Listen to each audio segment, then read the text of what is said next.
দিকে মুতবজ্জ হয়ে গেলেন, দয়াময় তিনি ডাক দিয়ে বলেন,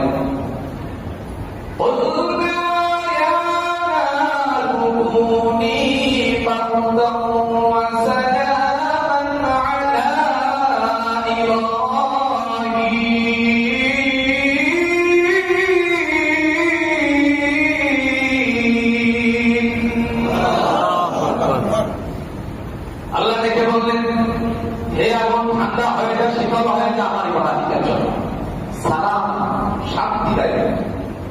অতি গরম নয়, অতি ঠান্ডাও না, গরমের কারণে যেন অতিষ্ঠ না হয়, আবার ঠান্ডার কারণে যেন সর্দি কাশি না লেগে যায়।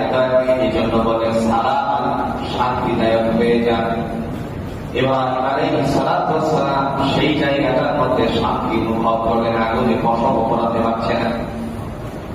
নমরুদের কন্যা সন্তান ছিল ইসা, ডাক দিয়া বলল, ইব্রাহিম আমি লক্ষ্য করছি তোমার তো আগুনে স্পর্শ করতে পারছে না, তার পিছনে কারণটা কি?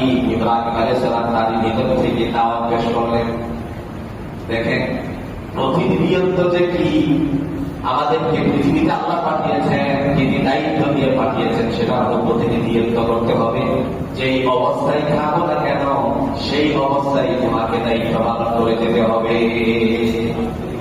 আগুনের ভিতরে থেকেও বললেন, তোমাকেও আগুনে কিছুই করতে পারবে না যদি তোমার কাছে এই কথা থাকে, কেবল আল্লাহ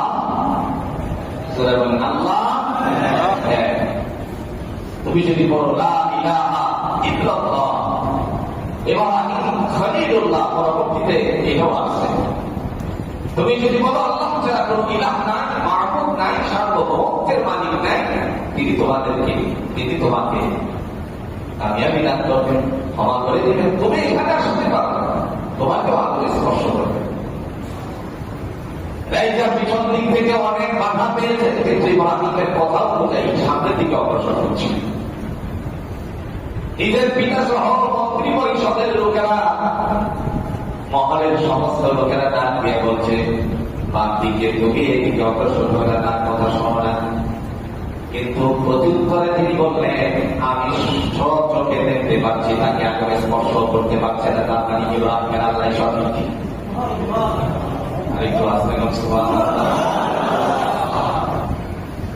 কারণ আমরা জানি আল্লাহ এক, অদ্বিতীয়, তার সাথে আর কোন শরীক নাই।